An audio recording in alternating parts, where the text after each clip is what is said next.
Alam niyo ba sobrang daming fans ang natuwa sa My Husband is a Mafia Boss? This is a perfect casting daw. Finally, pinakinggan daw sila ng Viva. And of course, dahil dyan, mas papanoorin daw nila tong adaptation na 'to. Ako po, sobra po akong kinakabahan talaga. Kasi last year pa, actually, September pa lang, alam ko na po. Sobra po ako nagpapasalamat sa mga boss dahil pinagkatiwala po nila sa akin to. And of course, sa lahat po ng mga tao, sa mga supporters, sa mga araw-araw nagko-comment na si Amy, dapat si Ren.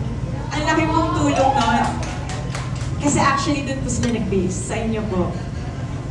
Nag-base sila sa kung sino pipiliin nila, sa kung anong sinasabi ng mga tao. Nakinig po talaga ang Viva sa inyo lahat. So maraming salamat po. And of course, super excited. Mas nangingibabaw yung excitement kesa kaba. And here we go. Ang dami ko nabasang positive feedbacks sa pag-reveal ng cast ng My Husband is a Mafia Boss. Kaya mas kaabang-abang at nakaka-excite panoorin sa Viva 1 2. Looking for more chismis? Don't forget to follow Highlight Manila. And that's all for now. See you on the next highlight.